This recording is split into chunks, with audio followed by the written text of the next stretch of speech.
Okay, my name is Faheem Chauhan. I'm age 31. I'm about 5'10". I've competed across the 82 category, 90 category, and 100 kilos. I'm a school teacher, teaching secondary school in a very successful secondary school in the West Midlands. I've been training since about 2000, so for about 13 years. My favourite film, I think Bloodsport, Van Damme, pretty good. TV show, I'm quite into Supernatural at the moment. I like Walking Dead. Game of Thrones, pretty good. I've done most of my training raw over the years, so my best raw squat ever was I did 227, weighing 82, a hair over 82 kilos. That was full on low bar parallel squat. In terms of high bar, so we did more recently, below parallel about 195, raw, no belt, no wraps, which I think takes more strength actually than the 227. I've done 250 with wraps, and I've done 280 in full-on suit and wraps and belt and all that kind of stuff. That was weighing about 100 kilos, I think, if I remember right. Bench, best time I've done raw is 170, touch and go. Best in a suit was actually only about, actually no, best in a suit was 190 I did when I was 82 kilos, which was, yeah, 190. I did that in a, I forget the name of the bench shirt now. It's a pretty standard bench shirt here in the UK. Anyway, that was a good few years back. That was sort of 2005-ish. In terms of deadlift, most of pulled raw has been 260. Equipped, well, that was conventional. Equipped has been 280. That was equipped with sumo stance. Yeah, that's about right. Not really much. I think for about 2-3 minutes I held a grip title. So I think it was something like one of those long grip handles. It was a David Horn competition in 2002. I think I made a lift. I think I only held the record for 2 minutes just because it was a new lift. Apart from that, no, nothing really. Well, I basically just do squat, bench and dead 3 or 4 times a week. And just do really basic linear periodization. So building things up and back and forth over the weeks. That's it really, that's it. I've done a few things over the years. Mostly it's been my own invention. I did do a spell of Westside. I didn't really enjoy that. I don't really think that's viable or suitable for raw or even for single equipped without modification, heavy modifications. At the moment I'm training with a guy called Tom Martin. Well, he's training me. I've hired him as my coach, so that's going well. Been training with him since start of January, and he's available for coaching as well. You can email him at tommartin100m@googlemail.com. So anyway, that's been good. So he just has me doing the squat, bench and deadlift each session. We vary things around with lift every now and again, so maybe a close grip on a light day, and we do a lot of front squats and that kind of thing as well, and a lot of stiff leg deadlifts, and basically just linear periodization, which still works great, so it's good. It's been interesting after 13 years to have a coach. Tom knows what he's doing, so it's nice for me because I've got a busy job, so I don't tend to think about stuff. I just go ahead and steamroll through it as best I can. But the majority of my life I've just done my own training, so I've done a lot of periodization myself. Did 2 weeks heavy, 1 week off, sort of deloads and things like that. Yeah, various things like that really. So most of my training has been raw, and mostly sort of periodized. That's when I made the most progress. Well, I did my first competition in 2001, if I remember. That was with the old, what is now split off to GBPF. It was Baller back then, when there was still the Olympic lifting and powerlifting combined. and I did that in 2001. I did 2 competitions with Baller before I went over to BDFPA. The reason I went over wasn't anything to do with the federation, really. It was just that if I wanted to take it seriously back then, there wasn't as much of a raw scene in what was Baller back then. So if you wanted to get on the European scene, on the world scene, or whatever, and if you had aspirations for that, you went to the BDFPA. So it's not like it is now, where you've got the IPF Classic and all that type of thing. So you've got options over there now. So yeah, I very quickly moved to the BDFPA just because I knew I didn't want to get into the equipment. Important, I guess. I've trained mostly without a training partner over the last 13 years. In the years that I have trained with a partner, they've been my brother mostly. It's good when I'm training with him. You know, he's also into lifting. We started at the same time, so that's good. I think as long as you have a training partner where you work well together, I think is the best way I can say it.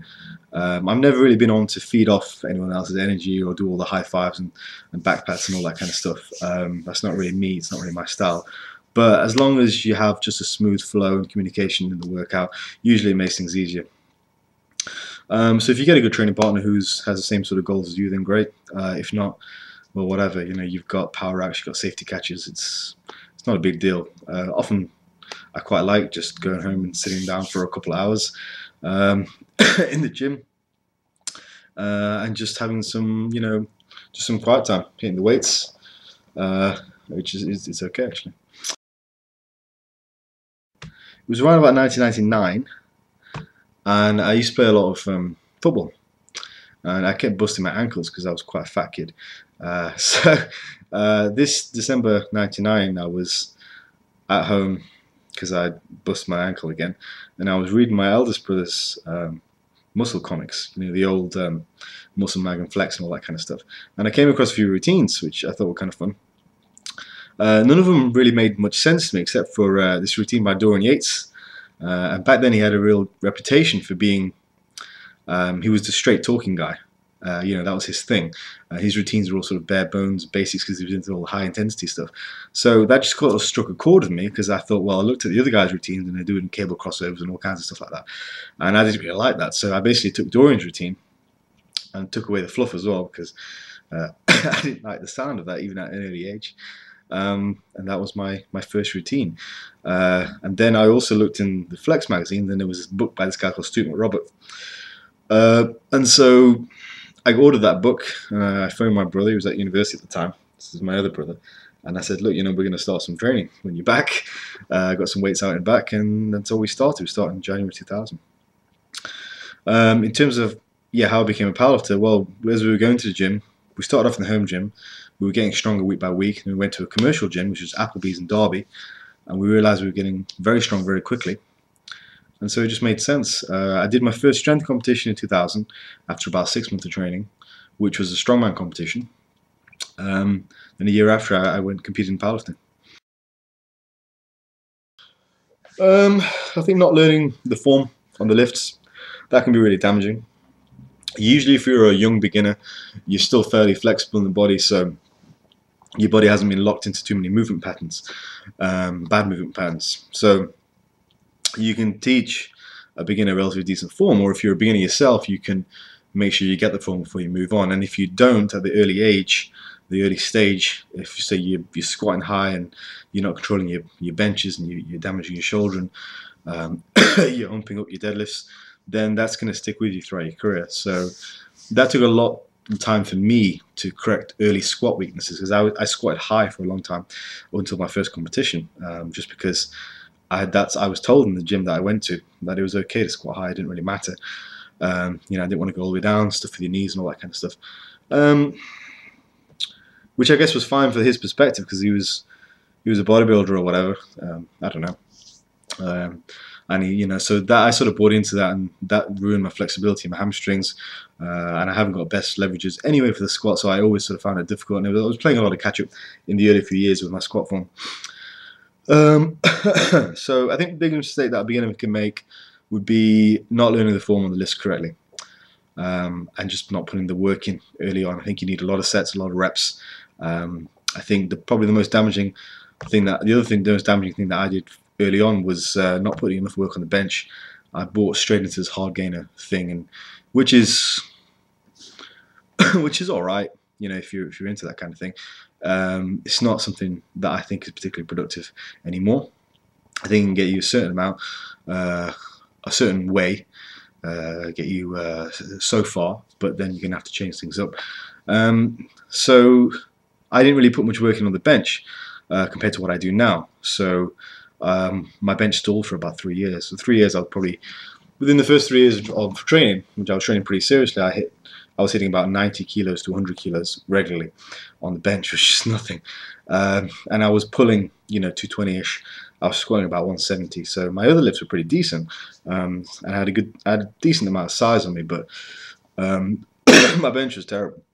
So two biggest mistakes: not putting the form as a priority, and just not putting the work in on the lifts. I think you need a lot of work.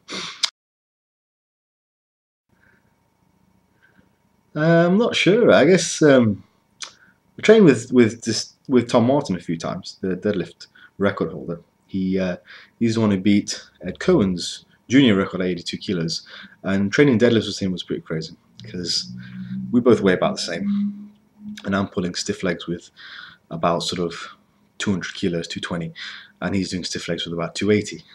So loading the plates on and off is a real it screws with your head because you have to take off sort of 4 plates between every set, and I'm not really used to working with someone that strong.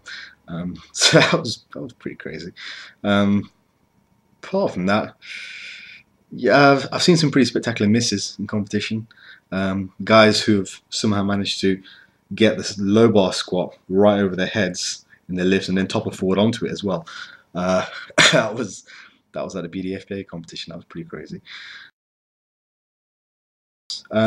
Just putting the work in. I think you need reps, you need consistency. I think whether you're hurting or you're sore, you're tired, you just have to go in. The emotions don't really play a big part of it. I think you just got to keep going, got to keep pushing forward, and just got to keep training. Your body will adapt as long as you're not doing anything to damage your body. So if you're squatting 3 times a week, but you're damaging your knees, then obviously that's not going to work. But if you're squatting 3 times a week and your knees are fine and you keep going and you don't want to go another session because you're just tired, then you just have to go anyway. I think that's the only way to improve. So the important factor is consistency, hard work. That's it really, because this is your hard work, and just try and keep pushing forward. Have the goal in your mind and keep pushing forward. Well,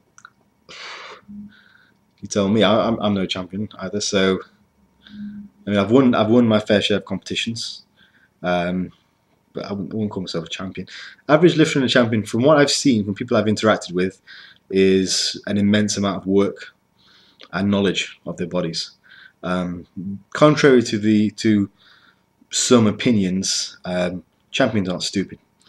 They're not just genetic marvels who just run over and hit big lifts. They know what they're doing. They know, they're in tune with their bodies. They think about stuff. They have a plan. Maybe their plan works slightly smoother than ours because they get a bit more leeway with their bodies, but they certainly know what they're doing. And I've learned a lot from champions, training knowledge. So I think a knowledge of the body, and yeah, I think it would be a good idea if we're talking to people who have been champions, to talk to them with a sense of, well, they do have something to teach us. They're not just genetic marvels, who just have everything gifted to them. They're not. They do work hard as well. So average lifter and champion, I think, is the matter of putting the work in, really, and being lucky.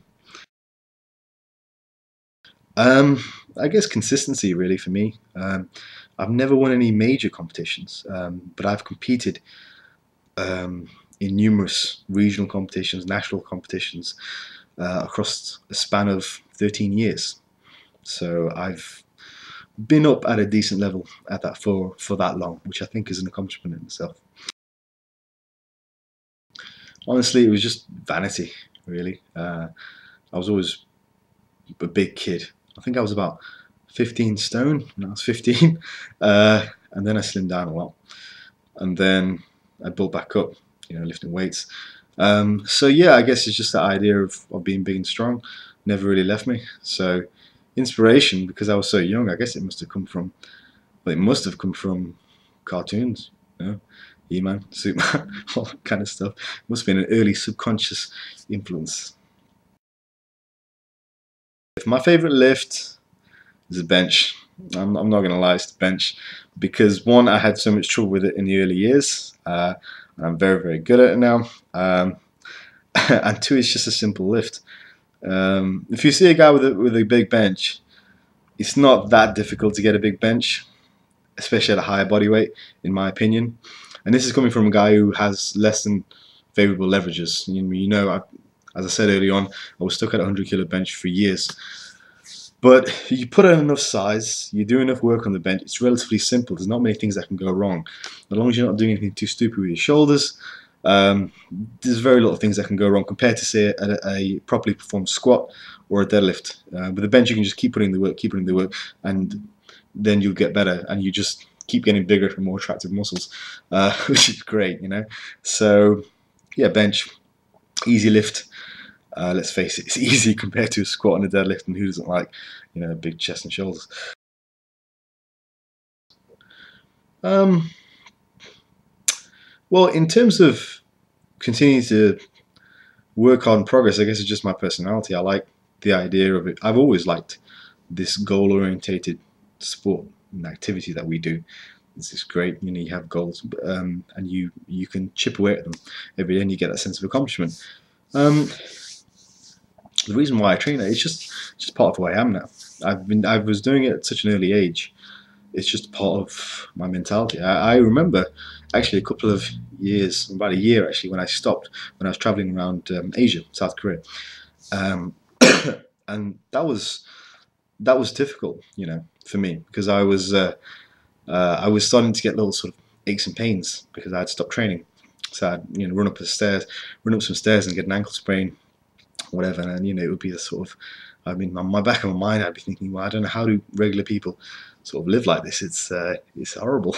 So motivates me to carry on. Motivates me to continue to work hard would be, it's just part of who I am. And progress, yeah, to my personality. I like to hit my goals.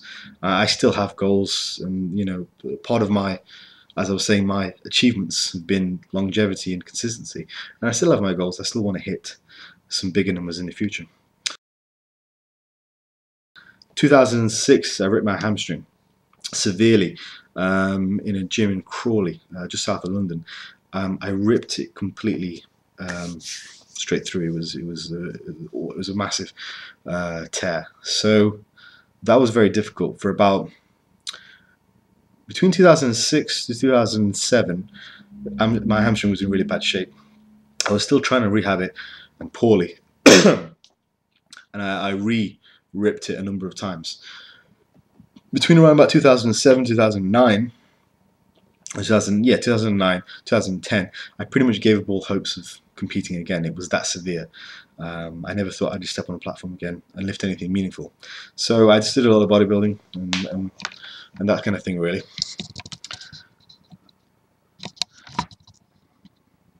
Yeah, so I did a lot of bodybuilding, and that's what I did. And sort of I gave it up. I gave up the heavy stuff. So I did that. And then, well, it was a long, painful process, and I was a bit of an ass to a few sort of weightlifting friends of mine at the time. Sorry, you guys, you know you are. So yeah, that was difficult. I never thought I'd compete again. I never thought I'd lift anything heavy again. And finally, in 2010, it was. I was starting to feel better and feel stronger, and I was starting to hit some decent lifts. And it really was only in 2012 when I competed again. Competed twice that year with the BDFPA, winning the regional and then going to the nationals. And in 2013, I did a strongman competition. So that was a difficult 5 years. Yeah, 5 years altogether. Depends what I'm doing. I tend to bulk up and lean down quite a lot. I think it's been quite an effective way for me to gain muscle and size. So bulking up, my calories can be anywhere as high as 4 to 5,000, even at this age. Yeah, 4 to 5,000 calories, a lot of protein. I usually supplement with protein shakes. Now I'm just trying to lean down a bit more. So I'm not having as many calories, doing a bit of intermittent fasting. I've actually dropped the protein shakes. I'm just experimenting with dropping them. So yeah, it varies. I do a lot of, over the past 3 or 4 years, I've done a lot of intermittent fasting. I like that. It suits me well. I don't like the breakfast and stuff. But yeah, I guess it depends how heavy I'm eating and what weight I'm going up to. I went up to 104 kilos at the start of this year, which was great for strength.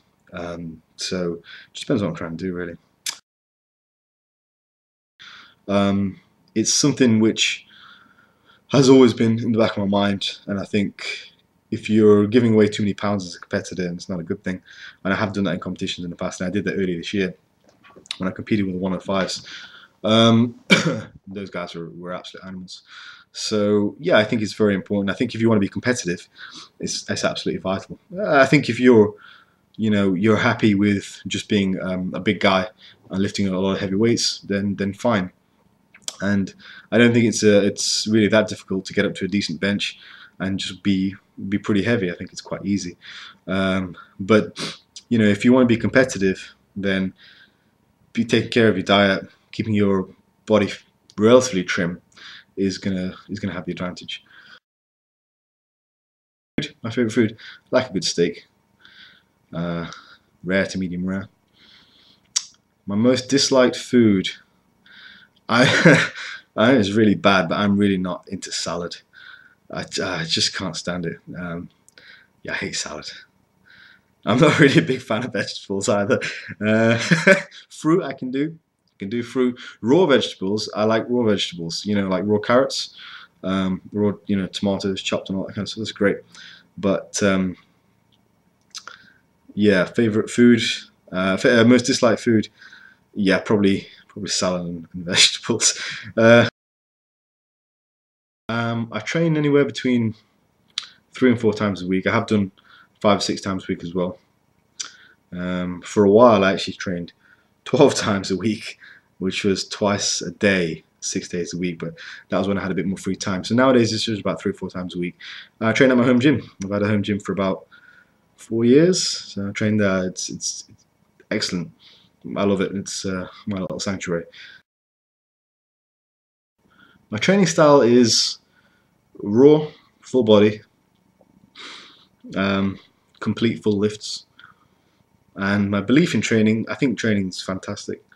Yeah, I think more people will be happy if they hit the weights. I think it's a great thing. Gives you confidence. It's good for your health. And it's fantastic.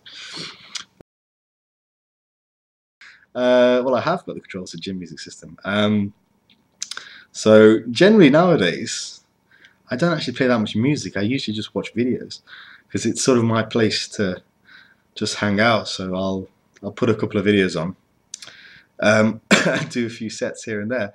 And that's usually the way I like to train. It's my sort of way to unwind after work. So music, yeah, maybe I'd put on some rap, but Tupac, old school Tupac. Well, when I was gaining weight, I would take 2 protein shakes to work, and a big meal, and fruit and snacks. I would probably ingest around about 2,000 calories before I even got home. So yeah, it plays a big part. When I was gaining weight, yeah, with these 2 protein shakes, one was refrigerated the night before, one was frozen the night before, and then I had a meal, and then the fruit, and some snacks, and I take that all in one bag. So luckily for me, I can eat at my desk, so it's not a big deal. And generally, apart from my scheduled lessons, I pretty much manage my own time, so that's okay. In terms of sacrifices, yeah, sure, it would be nice to have a bit more free time, but then I also love my job, so I love being there. So I wouldn't change that either. I think it's perfectly possible to fit diet around. I mean, as the fitness community and the strength community, we're sort of past the stage of thinking we need Tupperware containers or 6 meals a day and eating every 2 hours and all that kind of stuff. I think there are other options. Not to say they're better or worse, but there are certainly other options out there that will mean we don't need to sacrifice as much as we may have thought we needed to 15 years ago.